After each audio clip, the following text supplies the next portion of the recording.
It's beginning to now be evidenced in the data that there genuinely is an upsurge in interest, particularly amongst younger people. What do you think is driving it? I think there is this sense that not everything needs to be built anew. I didn't believe in God, not as an atheist, but as someone who had not needed the question of whether there was a God. But I started reading those stories and I thought it was going to be, I guess, like a list of rules. And instead, it's just another mirror to reality of seeing people struggling with the world. And I found that astonishing. Hello and welcome to The Sacred. My name is Elizabeth Oldfield, and this is a podcast about the deep values of the people shaping our common life. Today's guest is Lamorna Ash, who is an author, the writer of Dark, Salt, Clear, and a book that's just come out, Don't Forget We're Here Forever. I'm really delighted to have you in our very floral-looking kitchen today. Thank you. It smells so good. I've never had a podcast that smells so good. Good. I mean, if only we could allow that experience to come through for the listeners. Oh, yeah. We're going to go deep. You have had some time to prep. We're trying to get at your deep guiding values, the things you're trying to live your life by. So what is sacred to you? I think what is sacred to me is the deeper bits of humanity that you get through slow conversation. I have this real sense that there's certain conversations where you hit truths that don't have to be profound, but are somehow a layer underneath what you ordinarily get from people. And for me, that has some kind of awakening effect of you see them for who they truly are. I had someone tell me a story last week, I heard someone I don't know that well, about something in their childhood that was just small and incidental, but suddenly it was like, I could see them more clearly. Yes. And I think that's what I'm looking for in all conversations, both in my work, in my personal life. Yeah. Where do you think that came from? Is there a point in your life where you got interested in that, or you had to fight for that? If you had to think of the kind of origin story of it, what's your hunch? I think as a teenager, I had this real almost mental crisis moment in my mid-teens where I suddenly had no idea how to talk to people and became incredibly socially anxious. And I remember saying to my mum, firstly, I thought I was so boring that I had nothing to say, but also I didn't know what to ask people. And I remember my mum, who's an incredibly good listener and has always been more interested in other people's stories than talking about her own. She said, you've just got to ask better questions. It doesn't matter if you think you're boring. They're the interesting ones. They're the ones you're there to speak to. And I think I slowly started to recognize that. And maybe that was like a kind of coming to greater consciousness as an adult of realizing that each person is a gift in themselves with all these things that you can get at if only you paid enough attention. Yes. And I especially got that actually when I was writing my first book. It was at the first, I was in this Cornish fishing town. I was living with this couple and I think I'd just come out of university and again had this sense of bravado, of needing to show off, of conversation being performative and proving what you knew.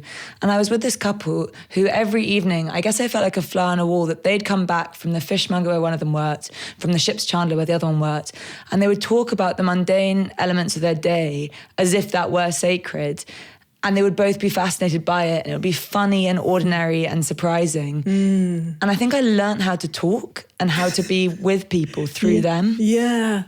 I have a friend called Vanessa Zoltan, and her perspective on the sacred is that we make things sacred by the kind of attention that we pay it.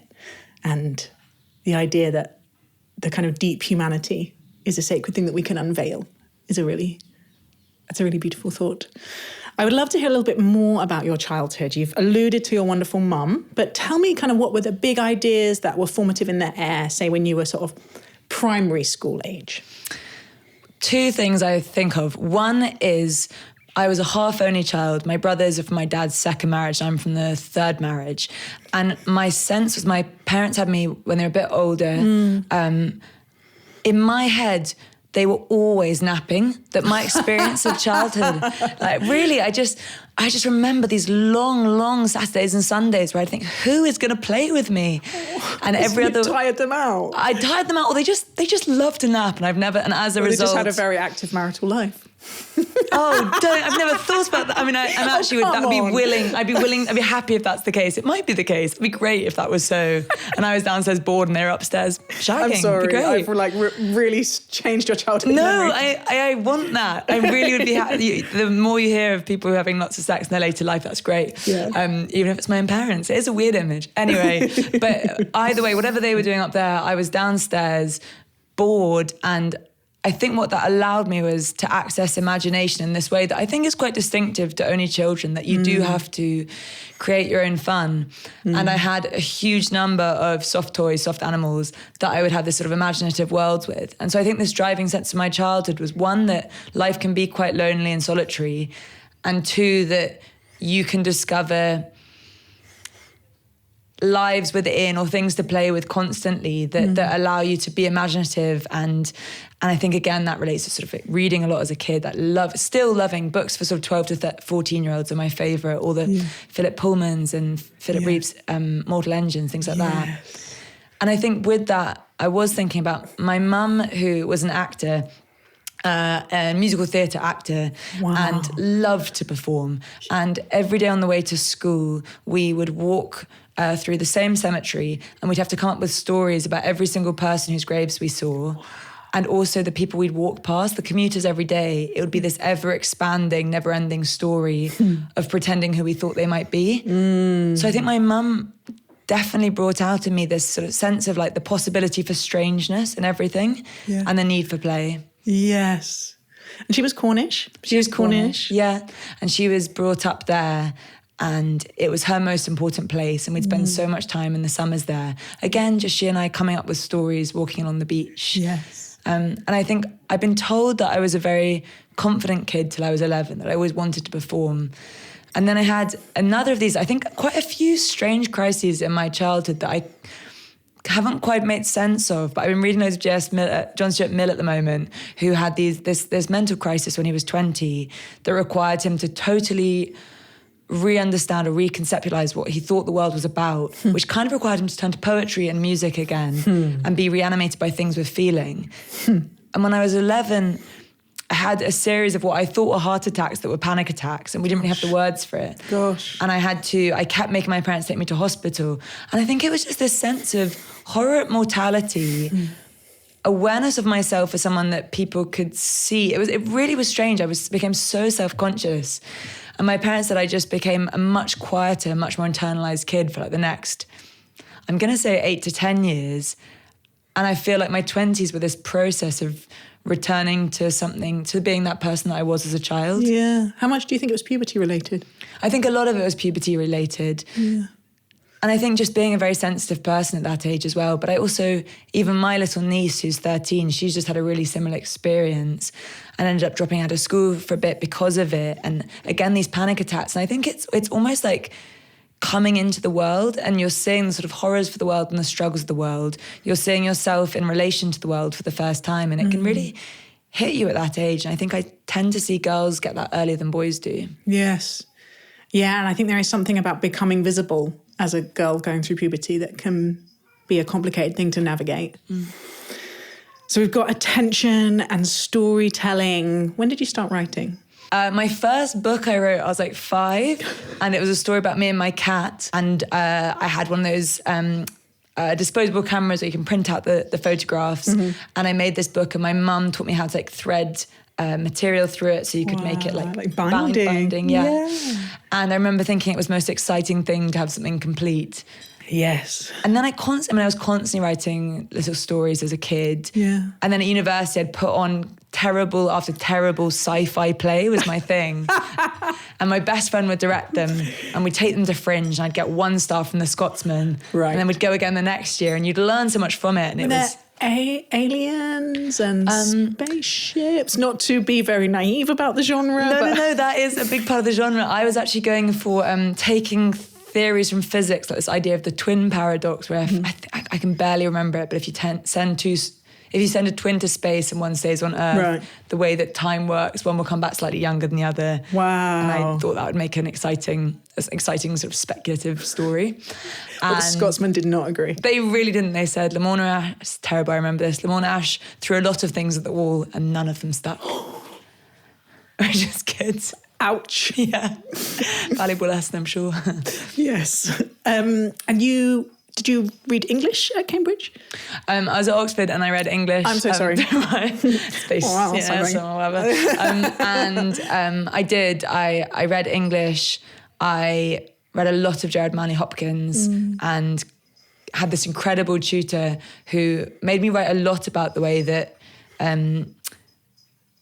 Jared Manley Hopkins' very particular idiosyncratic way of thinking about faith is inscribed within his poetry, that it's difficult poetry to hold a difficult form of faith. And I remember I had no sense of religion or Christianity, but I had a sense of the way he wrestled with what his ideas about the world and faith, and that it seemed very true or understandable to me even then. Because neither of your parents had a particular religious bent, is that right? No, almost nothing. My mum got me to do prayers as a kid. One that was just doing the Lord's Prayer, and the other one, we invented a prayer. And I had friends over the other night, and we were talking about like whether we did prayers as a kid. Yeah. And all three of us said the prayers we did as children that we'd come up with ourselves or with our family. And it was quite exposing for all three of us that neither of us had ever said it again or said them out loud. Wow. It was this funny routine that you're in as a child. What do you think was going on with your mum then when she was wanting to do that with you? I don't know. I think my mum has this sense of ritual, or she'd lost a lot of people. She lost both her brothers quite young. She lost her dad at 11 and had this communion with her father that she'd see him a lot. So she had this spiritual sense. Wow. But I'm not really sure, but it really was, praying to keep an angel by your bed, and yet never went to church, but it did seem important to her to teach me that. Yeah. One of the passages in your recent book that I found most moving was about you getting confirmed. Could you say a little bit about that? Yeah. I still don't know quite why I did that, but I had this sense when I was 13, and I went to church once a year on Christmas Day, and it was like a lovely service, or midnight mass sometimes, that I felt slightly jealous or something of the people who would go up for communion. And I decided that I wanted to get confirmed. My dad's not confirmed. My mum wasn't that interested. But it felt... I remember saying, friends asked me what I was doing, why I was doing this. And I said that I thought I might one day need it, that I had this sense, again, it's hard to tap back into the kind of thoughts you had as a teenager, but I had this sense that one day faith might be valuable. And so I went in my very, very short white dress, coated in very thick orange foundation, and had the chrism put on me and said that, the Holy Spirit was put into me by the Bishop of London. And then thought a little more of that for a very long time. Wow. And so you're at Oxford, forgive me, writing sci-fi. Did you have a sense that all the way through writing is what I'm going to be doing? Or was it, this is something I love and I'm not quite sure what shape my life is going to take? I think I pretty much did feel that writing was going to be it. I had a brief moment where I thought I really liked puns, and I thought I could go into advertising because someone told me that they knew the person who came up with Utterly Butterly and they were like made for life. And I was like, oh, sounds possible. I could do that. And then went to the interviews of some advertising firm and found it so soulless and horrifying. Like I think another small mental crisis, and thought this isn't for me. Yeah. But I never wanted to write non-fiction. I kept a diary. I did a couple of little interviews for university newspapers, but I then studied anthropology straight after my undergrad. Yeah, what happened? Why that? I think in my head, because it connected, it's known as the closest to the humanities of the science, the most scientific of the humanities. And so part of me thought that would suit me, because I was on this sort of border of thinking that I wanted something that was perhaps more practical and rigorous than what English afforded me. And in that, I got to do field work for the first time. Yeah. So I do things like I'd spend a day on Boxing Day at the only Zoroastrian fire temple in London, and get to interview like Iranian and Indian Zoroastrians who tend not to intermarry, and see the way that the fire gets consecrated daily. And genuinely, it was the first time getting to just go around and having a reason to ask strangers, how do you live, or how do you survive this life that is incredibly challenging to live through? And then with that, you have to do 4 weeks field work as your kind of dissertation. And I had all these grand ideas about where I'd go. Yeah. But I think with anthropology, so much of it is about this idea of asking, there's so much about subjectivity, and if you go somewhere where you're also asking someone to then translate into the language because you only speak English, you're already losing so much. And when I was asking myself, what's your relationship with the place you want to go? Because my family was from Cornwall, I had this sense, and I knew that the fishing community was so valuable and important there. Yeah. So I decided that's where I'd go and spend 4 weeks and go out on deep sea trawlers and drink a lot with fishermen, and it was really, and then I turned that into a small piece about what it was like to go on a trawler. Yeah. And a publisher said, do you want to turn this into a book? And I was 22 and said, okay, sure. I don't know how to, I don't know how you write a book, but that sounds so exciting. And so I went back and had to say to the people who had gone there saying, I'm just going to write this sort of dry, dusty academic piece. And instead say, can I interview you again? And it's for a book. And it was both a challenge and a complete joy and a kind of coming of age experience being there. Yeah.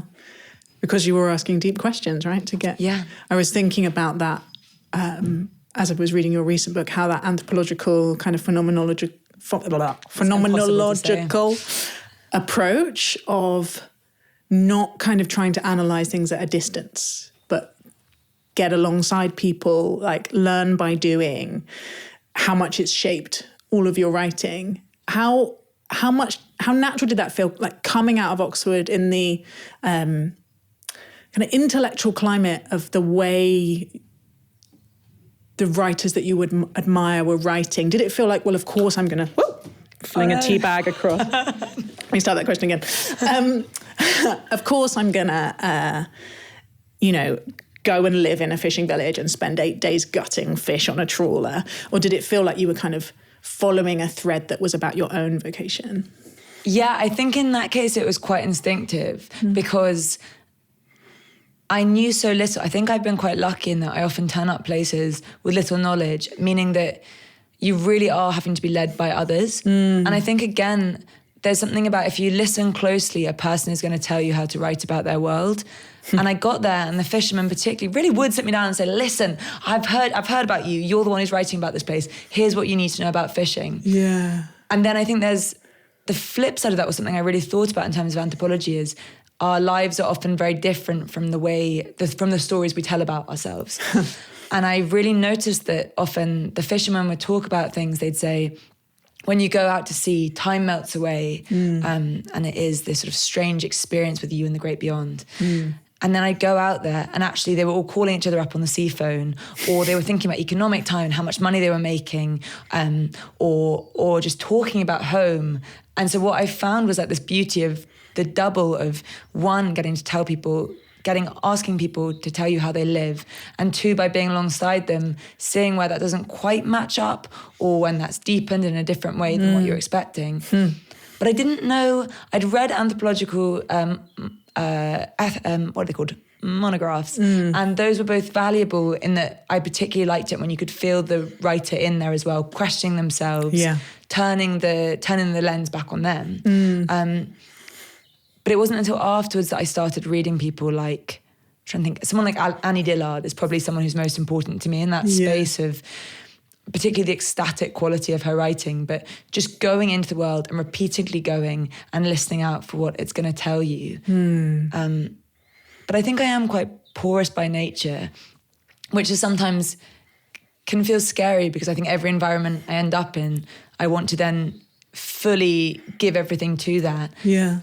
And in the moment I feel like I'm going to, and then I come back and I have to think, how does this match up? I will be changed. It's important that you're changed by these encounters, but how do I hold on to the life that I'm already living as well? Yeah.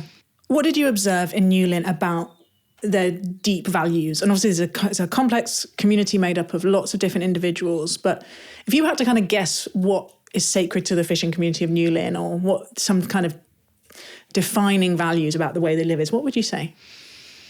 Unreserved loyalty, I think. The way they were as a community, I had the sense that whatever was happening, no one is left behind. That you are so connected to one another. And again, if there's this connective tissue that is fishing, that means that you've experienced a lot of loss, as the fishermen do, because there's still a lot of guys who die at sea each year. They had this sense of holding on to each other close. And there was a lot of mental health there. There was a lot of difficulties with alcoholism and drugs, and yet they stayed together. And I had this sense too that I could feel, I come from London, it's a place where, the person in my local coffee shop changes every few months. Yeah. It's very hard to feel that community, or I'm finding ways now, but for a while I found it hard. And in that space, because you see the same people in the pub each day, and there's different pubs, there's the pub for the young people, and there's the pub for the older people, and there's the pub for the fishermen. Yeah. But they still you know everyone, and if someone is not there, you go and check on them. And I really felt that. And I think that felt new to me and something that I then wanted to cultivate and have for myself. Yeah. And as you're writing this book, and then the book is coming out to, acclaim, how was that experience formative for you? Sorry, joking. Please don't worry. Not too related stuff going on here. Yeah, there is. How was it?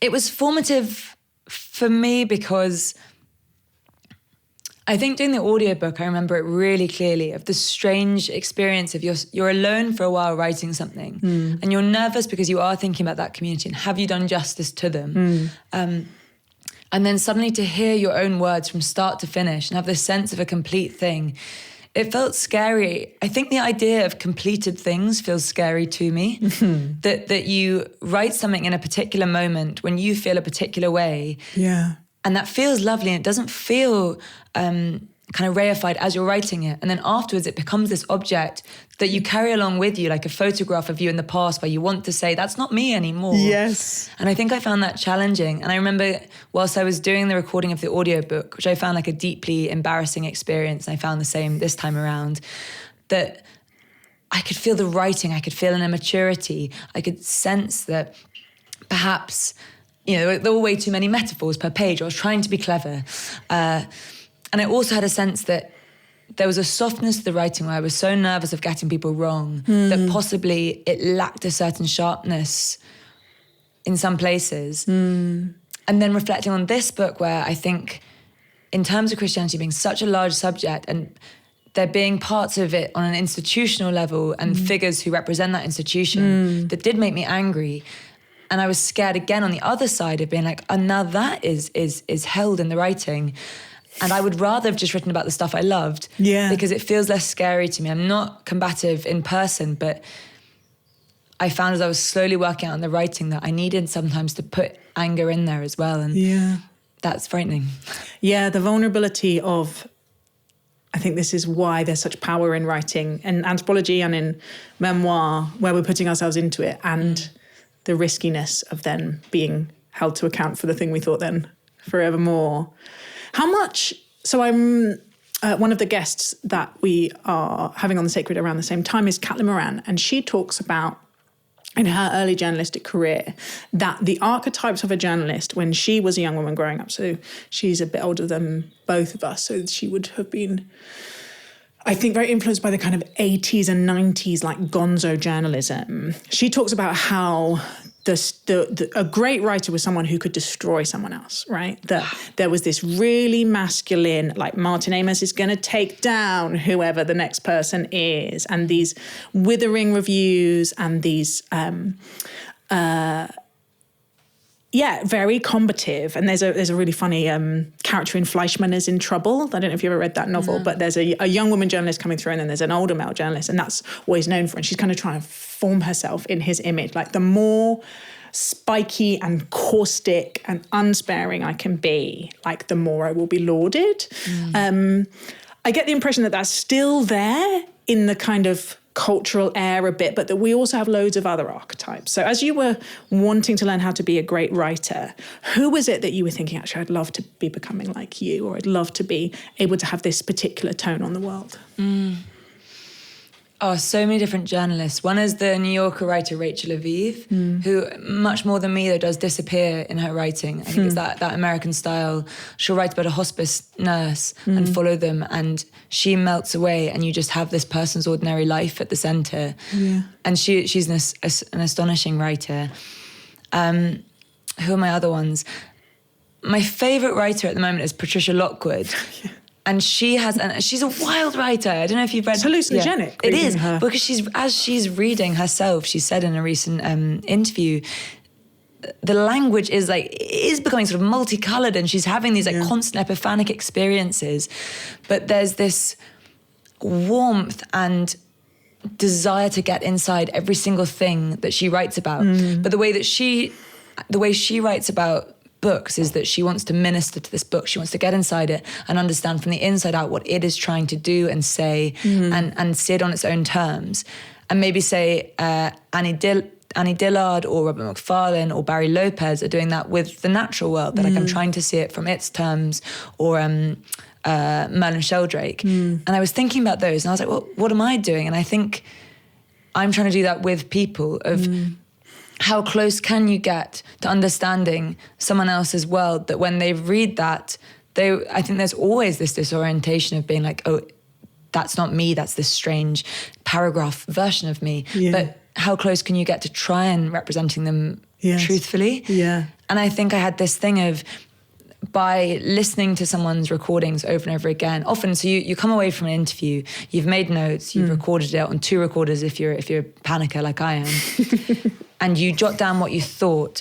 And what you thought is already a simplified, distanced version. And then when you listen back to the recording, you're sort of confronted again by the things you missed. And because your ego is taken out of it, because you're no longer doing the questioning, you get to observe it at a slightly different distance. And I think that means thinking about the 80s, 90s, you know, whether it's like, or 70s, Tom Wolfe and Joan Didion as well, where there's this sense of, I'm going to find out the secrets you're keeping, or I don't know, the sort of challenging form of journalism. I find it hard to maintain that position, even when I think it makes beautiful writing, because those recordings feel honest and open and like they really deserve an attempt to make them 3-dimensional. Yeah. It's making me think it's a kind of liturgical form of attention that you... And this is what poetry does as well, right? When you pay repeated attention to someone or something, it's actually really hard not to fall in love with them, because as you said, is your sacred thing. The like deep, complex inner life of most people is sort of, yes, flawed and fragile, but tender and sacred. Let's come back to that. I want to hear about what was the kind of origin story for Don't Forget We're Here Forever. Why did you've written about Cornish fishing village, you're writing for the great literary magazines. I imagine when it started 3 or 4 years ago, the idea of writing a book about Christianity didn't feel that obvious to people like your agent, or? No, it's not the natural follower of fishing, but I suppose I did want to leave the fishing. I think there's a small career for someone who just writes about fishing. Anyway, sorry. Seriously though, I'd spent a couple of years working full-time at an education charity, and that was so valuable for getting a bit of, and still doing reviews on the side, but just getting back in the world. And I think that's a kind of pattern I'd like to return to, where I think if you stay just writing, you might get further and further your orbit from reality. But I decided I was going to stop that job, and I was looking for stories to write that would be bigger and meatier. And I love the Guardian long read. There's writers like Daniel Trilling and Imogen Westnights and Tom Lamont that write these astonishing long pieces that are so developed. And I wanted something that I could get my teeth into. And I heard a story. So I had one of my friends from university said, oh, you know that comedy double act that was at university? Turns out they've both converted to Christianity, and I think they want to become priests. And I just thought that's a really interesting story from a completely naive perspective of, I cannot understand why. I cannot understand what it would mean to become a Christian. I don't know what a priest does. That would just be interesting to hear. Yeah. And they very generously let me follow them around for about 1.5 years interviewing them. Wow. And what I realised... Gosh, a lot goes into a long read, doesn't it? Yeah, it turns out it's not financially viable, but it was so valuable. And the editor, David Wolfe, reteaches you how to write. He's really extraordinary. And he said to me right at the start, what I want is that by the end of this long read, people are going to be able to experience the world just for a moment as if they too had converted. Wow. Which is some ask, and I definitely didn't manage it. But I think what it meant was I realised that my line of questioning, from a journalistic perspective, it needed that anthropological element to it too, of I would have to go alongside them to see what faith looked like. I couldn't just ask them questions like, what do you a kind of roll call of, do you believe in sin? And do you think, is the resurrection true? And they'd say yes. And I'd be like, oh, okay, right. I've got a lot from that. And so by going to church with them, or going to stay in the small rooms in Oxford where one of them, Jack, was staying and living at the time, Pusey House, it's an Anglo-Catholic institute, And I went to about 5 prayer services over 2 days with him, which is something I'd never done before. Wow. And then I understood what he meant when he said that prayer is no longer a distraction to my life, it's where my life happens. Wow. And I think from that, and as I was doing this, and, you know, waking up early on a Sunday morning, usually hungover because I was in my mid-20s, to get to church, my friends were saying, oh, you keep going back to church? Like, are you sure about that one? And I think there's something ever so slightly contrarian about me, particularly with my closest friends, where I was like, what? I'm with you. I probably would have agreed with you a year ago, but now I'm going. This doesn't feel so strange to me, or it certainly doesn't feel self-evidently conservative or backwards or whatever they might have thought Christianity was. And that's when I was like, well, I might pitch this to my editor, because I think there's going to be some value in looking at why people are converting to Christianity, people my age. And I had no sense, I'm not the kind of writer that wants to say, like, you know, look at this new trend, this is a new subculture emerging or a returning subculture. Yeah. I just thought that if there's 2 people here, there will be others as well. And I would love, and I think it was because it was all opening up at once. I was reading theology for the first time. Like, I was trying Paul Tillich and Karl Barth and bits of Tolstoy writing about Christianity, and I was reading the Bible, and then I was going to Darman McCulloch, and I was doing a bit of Tom Holland, and being like, oh, this is endlessly rich, and it's filling in historical things and literary things and cultural things about how I think about the world. That I think I could spend a few years at least absorbed in this. Yeah. That's what started it. And one of the things I want to talk to you is about how, when you are talking about anything in public that is in any way contentious, you can become a character in someone else's story. And I can feel myself doing it. Like, I want to be like, okay, we think in story logic, right? Like, who were you at the beginning of this quest? And then who are you at the end? And like, what was the crisis and the climax? But you said you had a kind of like sense from your friends that it might be reactionary or conservative. Did you believe in God? Did you even have any interest in that concept? Like, when you first started, what were the bundle of associations that you had? I didn't believe in God, and not as an atheist, but as someone who had not needed the question of whether there was a God, or was too busy with my own way of thinking about the world, which didn't feel that it was a materialist world. It was more that I was so excited by the people around me and growing up and becoming political that I kind of thought there was no need for anything beyond that. Yeah. And I still don't know if there's a need, but there's maybe a want in me now. Anyway, that's jumping ahead. My bundle of associations were that it existed only in the confines of Sunday services, that Christianity was something that was meted out through this hour a week, and it didn't interact with anything outside of it. And I was thinking about this. I've been writing about left-wing Christians specifically for a piece at the moment. And I remember seeing on protests a lot of different Christian blocs, and they'd have their denomination and then the thing that we were protesting for. And I would often think, oh, they must be here in spite of their faith, that must be in direct contravention of what their faith means. Yeah. So my sense of Christianity was definitely, you know, you talk about this a lot in your podcast, but the loud version of it, the right-wing, increasingly right-wing version of the media that is mostly about culture, what we now call, I guess, culture war issues around nuclear family and sexuality and abortion. And that was it. I'd never read the Bible. I'd read a few stories from it, I suppose. And I guess you get that reflected light through reading even like Shakespeare, D.H. Lawrence, etc., John Donne. But I started reading those stories and I thought it was going to be, I guess, like a list of rules or something. I thought it was going to be a text that tells you what to do. Yeah. And instead, it's just another, like all great literature, mirror to, well, one thing it is, if you read it on that level, on a secular level, mirror to reality of seeing people struggling with the world and faith and death and love and what nationhood means. And I found that astonishing. And I was like, oh, I can read this. And I can start to feel through the way that someone does a sermon, what they're taking from this, again, is not just, and here's a list of rules from this thing. It's complex and it's widening and expansive. Yeah. It was one of my favourite things, was listening into you read the Bible, because it is really unusual that people come to it quite as open-minded and quite as open-hearted as you did, and then narrate your experience. But the thing that's coming to mind is it felt a little bit like watching someone else come to love my kids.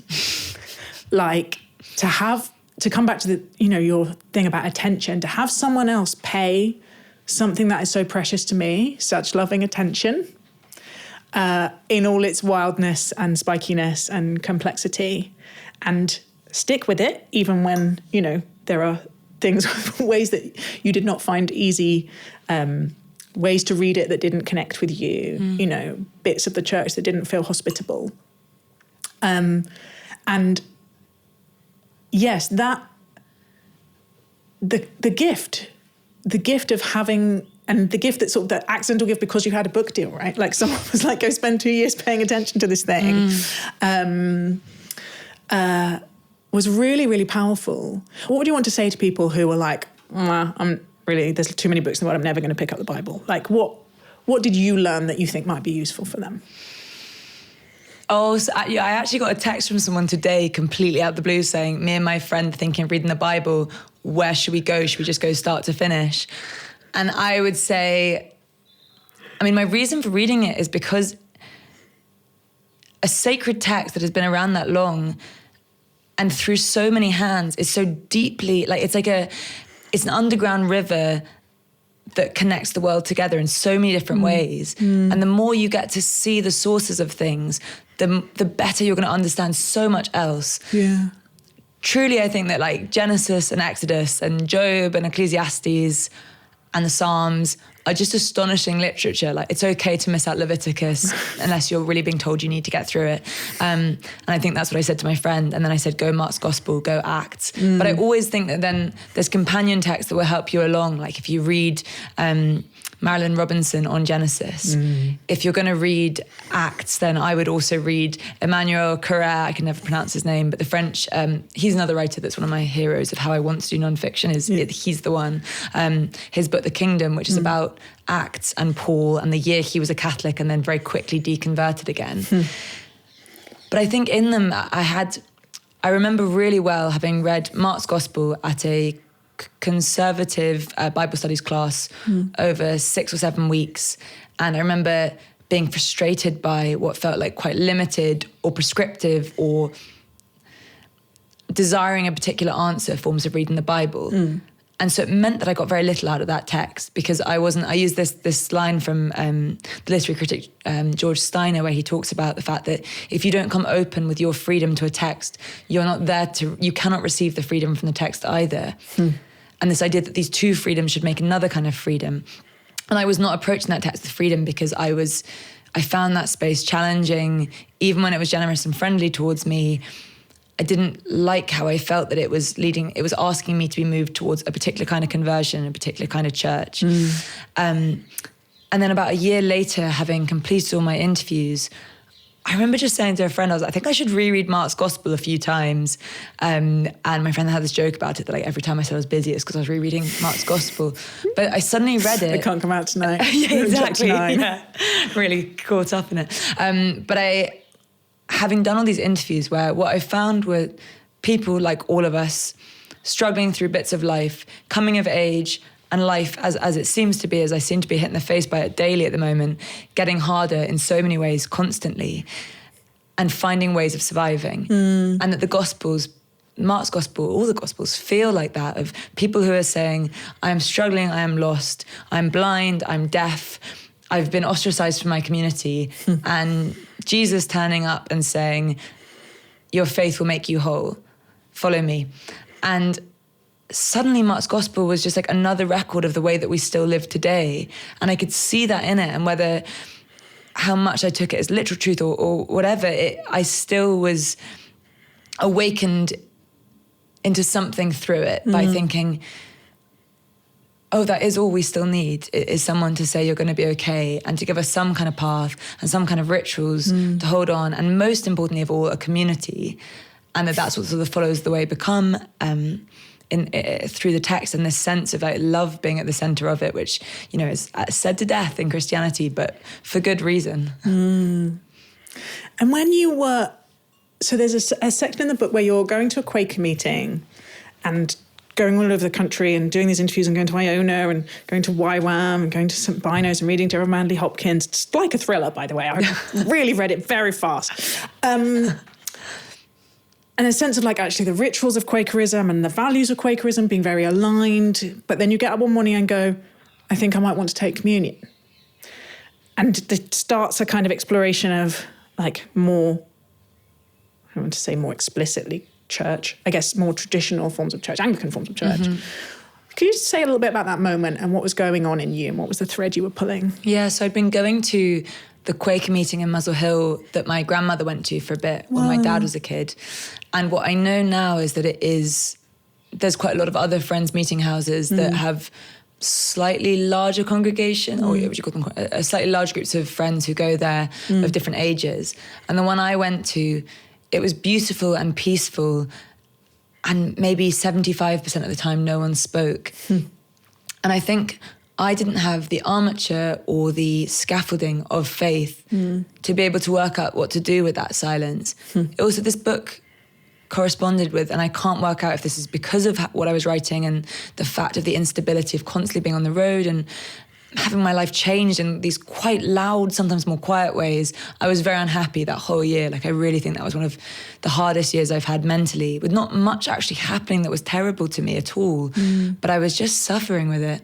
And I would go to this Quaker meeting, and there I'd be in the silence, and I didn't know how to escape myself. And I was desperate for someone to stand up. And of course, if you can't feel the inner light moving through you, as a Quaker would say, you're not going to stand. But I really required it, I think. I needed pointers. I needed navigation marks or something.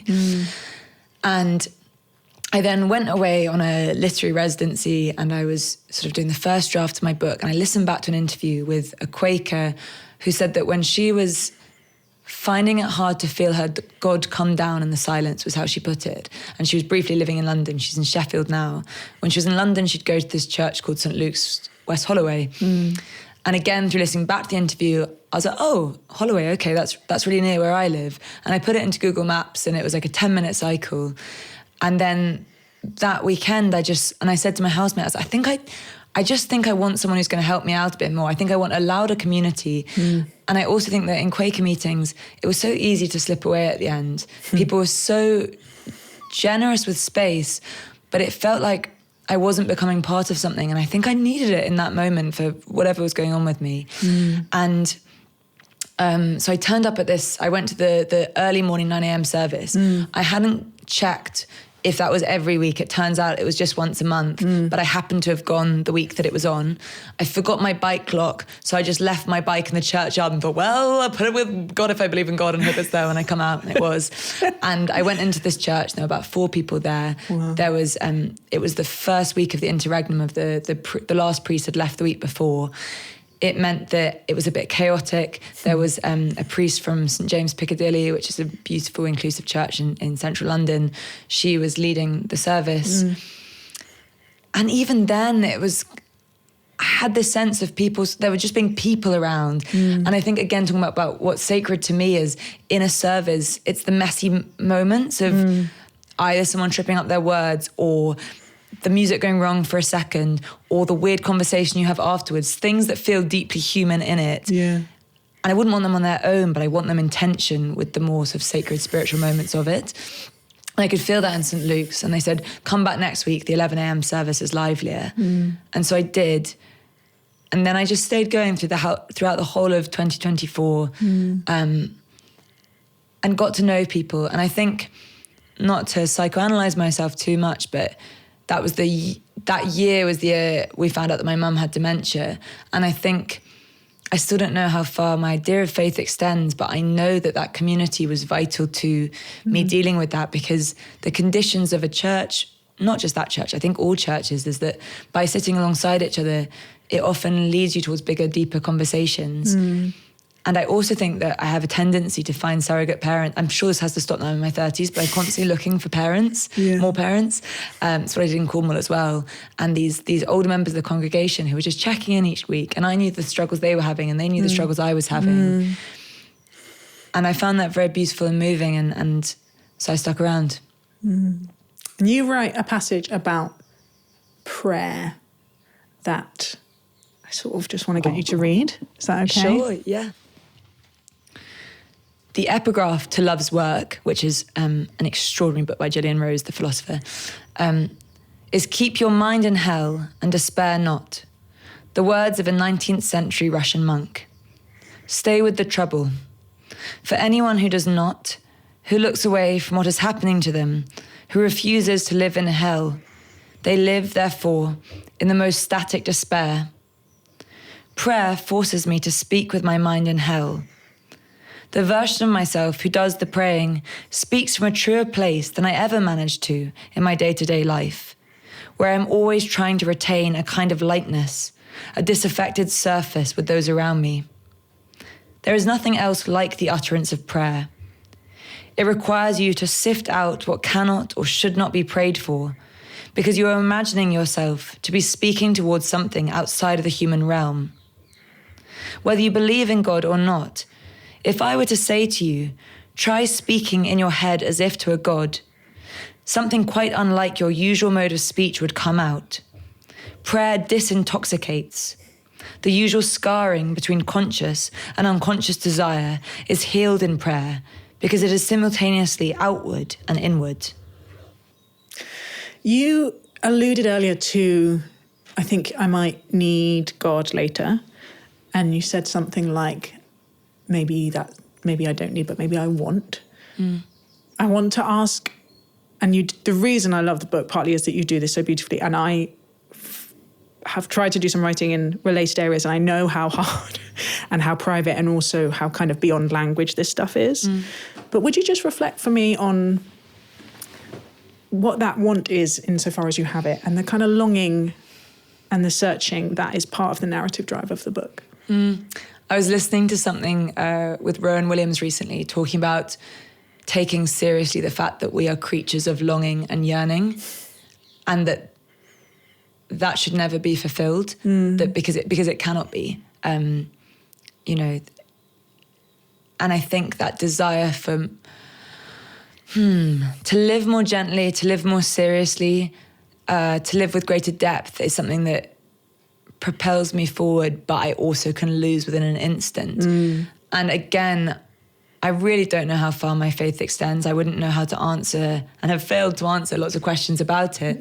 But what I know is that the ritual of church going, in the same way that for other people, perhaps yoga or exercise or another religious form might work for them, something that gives me a weekly chance to refill, I don't know, the tank, or stop and think about how I'm living, because there's people alongside me doing the same, and doing that in community feels like I want that because I really want to make the most of my life. And I mean that I want to live well. I want to be politically active and keep becoming more political. I want to love people well, and I'll keep failing to do that. But somehow at the moment, and I don't know if this will be forever,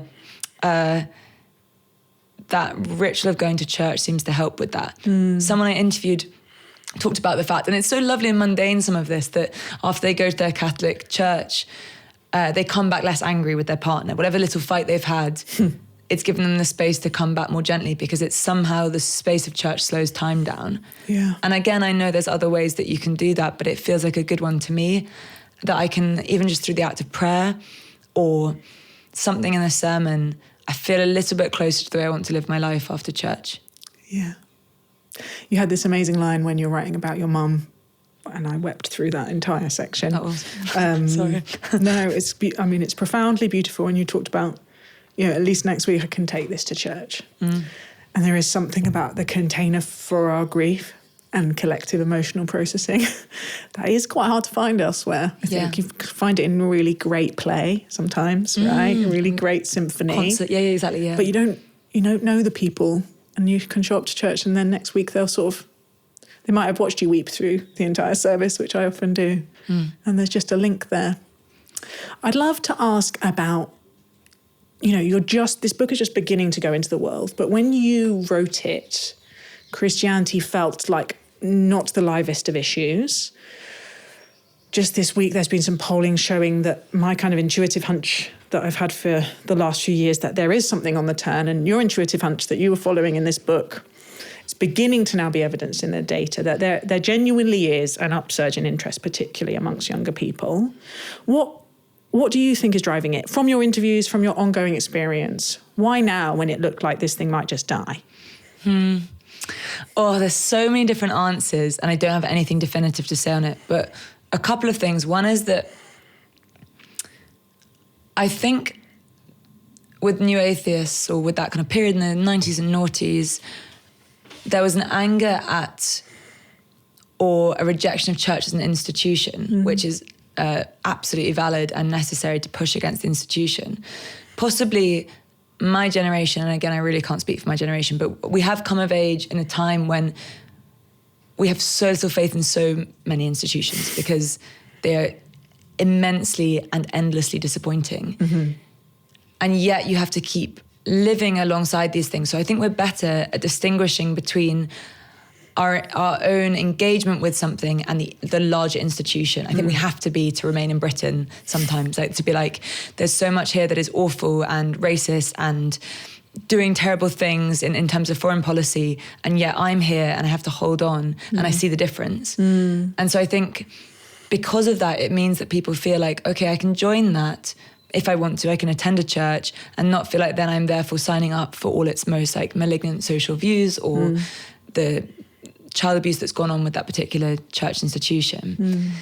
I think another is that, and again, it's so hard to say it when you're in the moment, but the feeling of loneliness, people talk about this a lot, of what it means to spend so much time on our phones, what it means to all be living in places where, you know, we're generation rent, we're moving flats every year, there's so little continuity. Our working times are strange and don't often follow the 5-day week in terms of if you're doing, I don't know, all different sorts of work, that it means it's hard to find ritual and routine and community. And I think there is this sense that not everything needs to be built anew, that if there are already these spaces for that, like churches, mosques, synagogues, temples, that possibly they are already, as you say, like containers for something, for feelings, for emotions, for larger feelings, for community, for grief, that we can then access. And so I think that is something. But then I also was thinking about it, I don't think people change that much from generation to generation. There's always a longing and a yearning and a need for spirituality.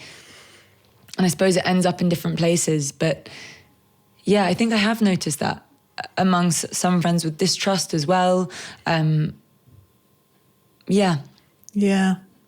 It's really going to be interesting to me to see how this book lands. And we've spoken a little bit about how it feels like there's been sort of a big family argument / situation happening within Christianity that you happen to write a book that kind of in a very timely way just sort of drops into. But in a way that means it will be read within that context, right? That the idea that there is an uptick in interest and people who are excited about that and people who aren't, and how that maps onto the changing theological political context means it's very live, right? There's a lot of energy around it.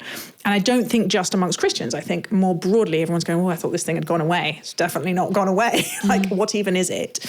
Which will be great for interest in the book. But there is a sense in which, and I caught up with Tom Holland recently, and the strangeness of being someone who's both writing about it in a kind of anthropological way with interviews and telling other people's stories, and also writing it in this very powerful, more personal, memoir-esque, kind of noble tradition of phenomenology way, means that, and I used this phrase earlier, the potential for you becoming a character in a bunch of other stories is quite high. And I can feel myself doing it. I want to be like, look, it's not just young conservative men who are converting. Like, there is a spiritual awakening and an opening amongst people from all different backgrounds and political perspectives. And we as Christians need to be hospitable, right? We need to be open and listening and prepared to meet people wherever they're coming from and seek to understand them. But people's stories are never as simple as that, right? Even Tom Holland would say, like, I wrote this book, lots of people quote it. I'm also on a journey. I find church going helpful. I don't know where I sit, right? As you do go into public, as you know, someone on the left, someone who dates women, someone who is wrestling all the way through with what that might mean in these institutional contexts.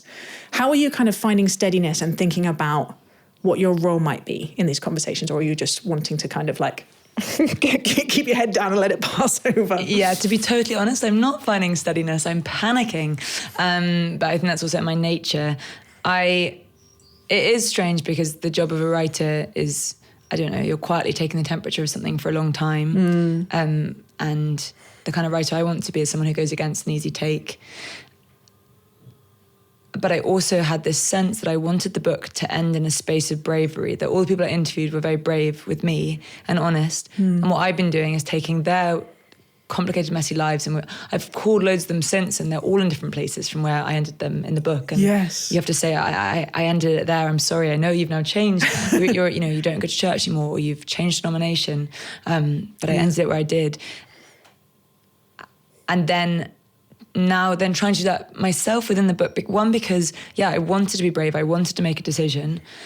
I wanted to come down somewhere because in my head, a kind of like Kierkegaardian spiritual leap felt necessary. And then it was so strange, to read it out loud. And I honestly suddenly thought, oh, what have I done? Because I don't want to be held to account in this way. And then I tried to, as ever, I returned to lots of my favourite writers, like literary figures who also write diaries, and notice the constant vacillations and fluctuations in their thinking about everything. And I'm comforted by that and thought, if I get to speak about Christianity more, what I will keep doing is I will keep questioning it in my own life, and I will keep listening. And I think that's why I've been writing this piece about, more left-wing Christians. And then I'm also writing a piece about an ordained Buddhist, and being like, as long as I can keep opening to this and not become static, and not feel that my career is going to depend on me saying the same thing over and over again. A lot of people make their money through doing that. And I think that's often why people end up with quite entrenched social positions, because suddenly, not to bring it into it, but if your job is to say that gender ideology is a thing and you're terrified of it, you have to keep saying that in order to keep getting those places or having those people listening. I don't want to ever get static or stuck with my way of thinking. I hope I keep being challenged and confronted, and keep listening and keep not taking the easy take. So I think that's what I'd like to do next with this.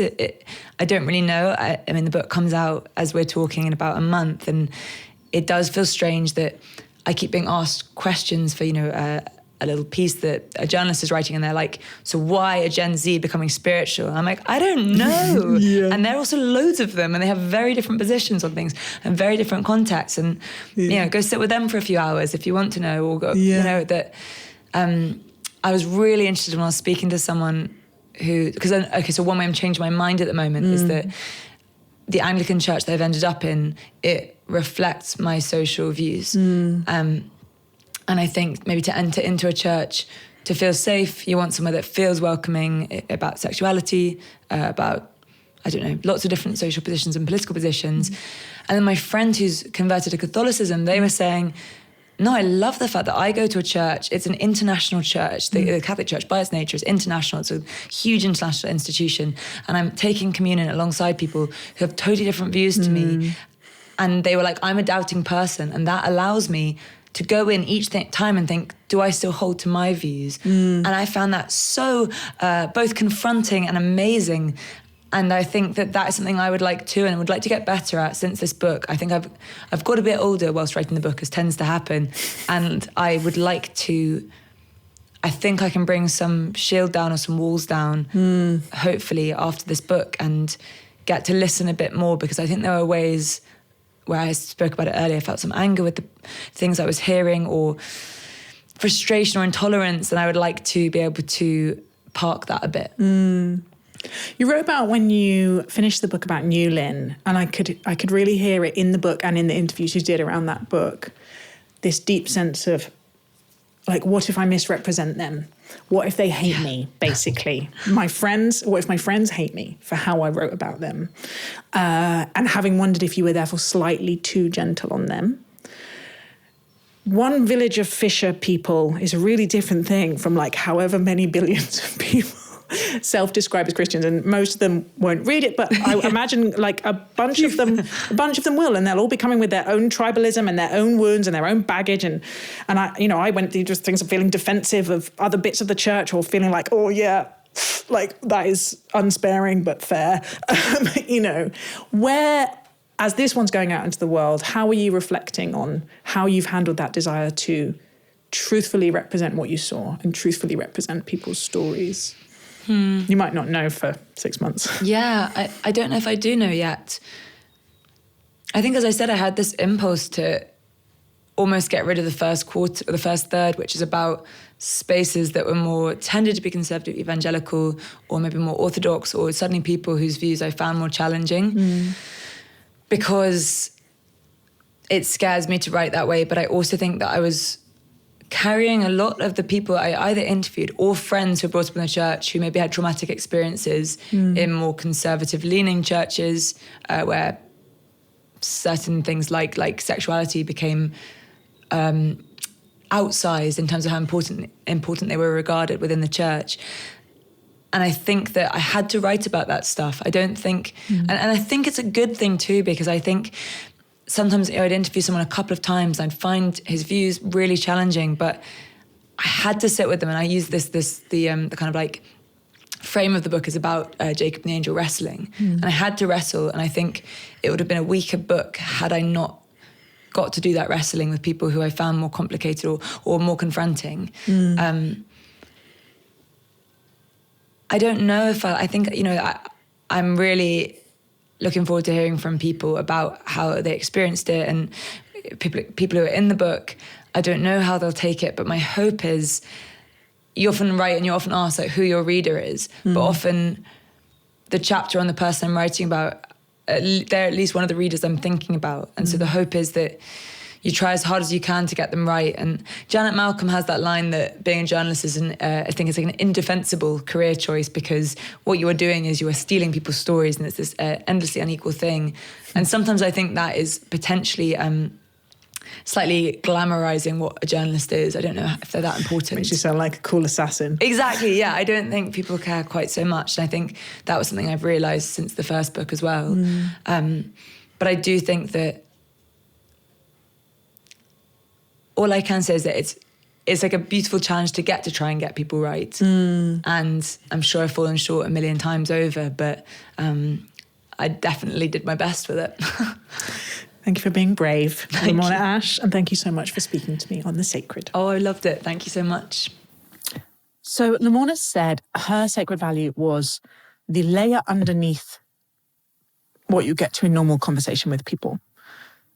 Depth, really, I think. And she had this line about recently someone had told her some small incident from their childhood, and it had really changed how she saw them, her ability to connect with them. And that is, I think, not accidental. It's one of the reasons I ask guests about their childhood, to help us all hear them in their complexity, in this process of them turning from a kind of two-dimensional stereotype that we might have into a full and complex and fragile human being.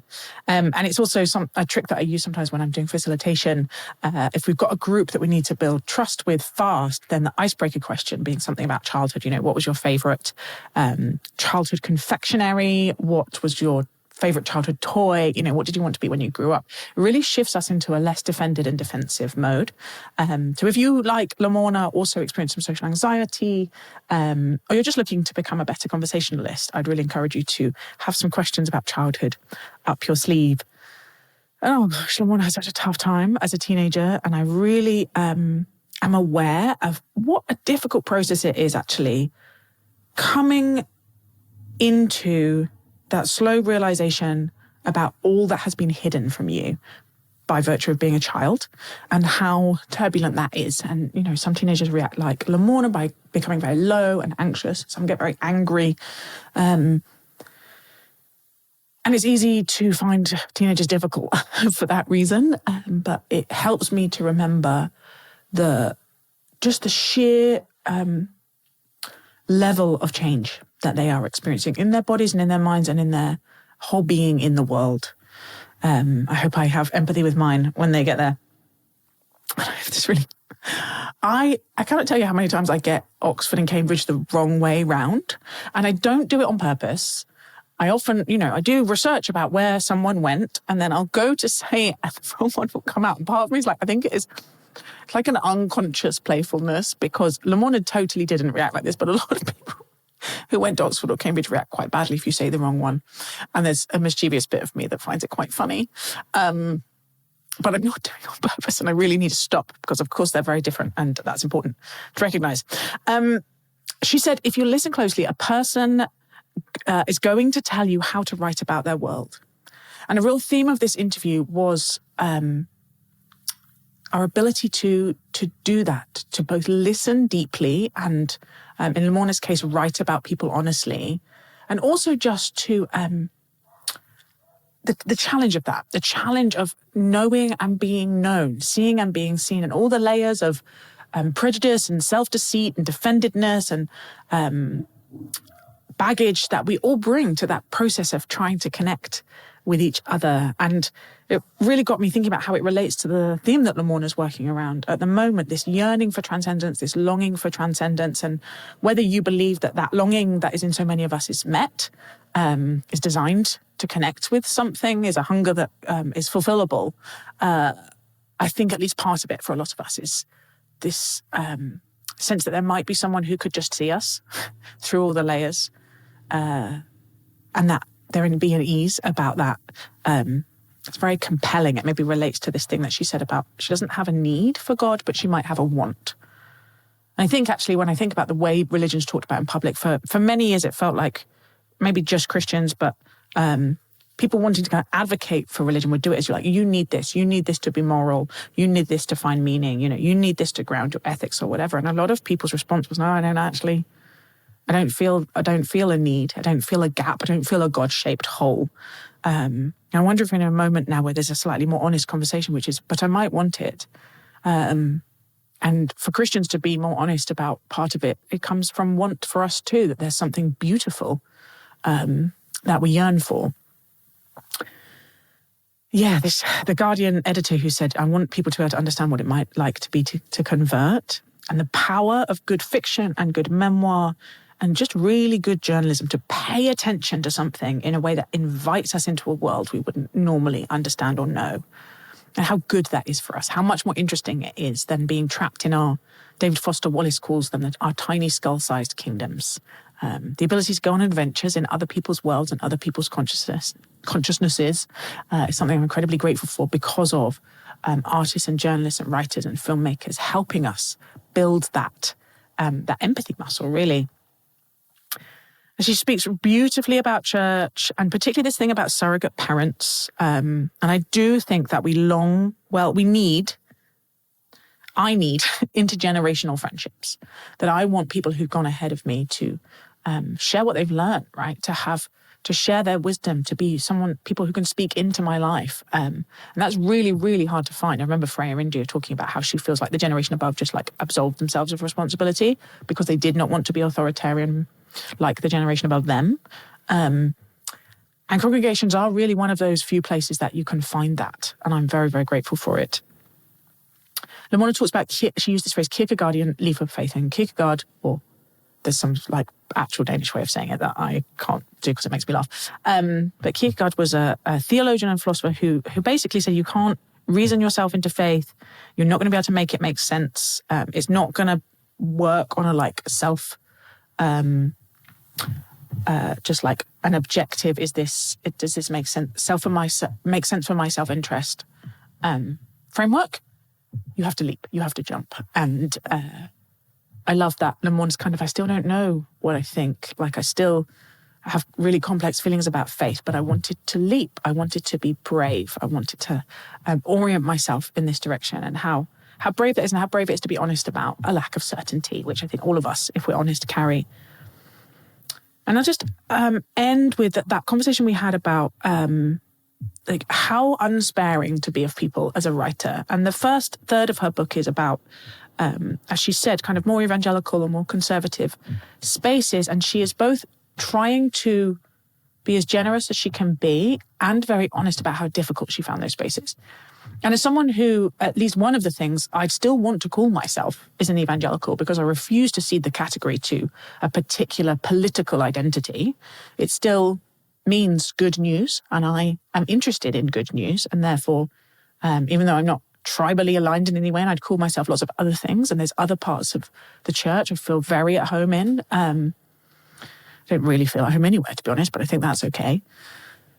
That reading those passages, if you are someone who comes from that perspective, and just hearing what it looks like from the outside, and the way that some very good instincts around commitment to truth and taking scripture seriously can come across to people like Lamorna as controlling and as unhospitable, and that not being a fruit of the Spirit. I just think it's one of those instances where seeing ourselves from the outside as great art and fiction and memoir that pays attention generously can do. It's not an attack job at all, which I really valued. Thank you so much for listening to this episode of The Sacred. My name is Elizabeth Oldfield. Our production team are Dan Turner, Amari Ugandran, and Lizzie Harvey. And our music is by Luke Stanley. The Sacred is a project of the think tank Theos, and we are delighted to encourage you to go and check out Theos's wider work. There are 2 other podcasts that we make, Motherhood versus the Machine and Reading Our Times, and beautiful animations, really meaningful reports, great analysis of what's going on in religion and public life. So I hope that you'll go check it out, and I will speak to you next time.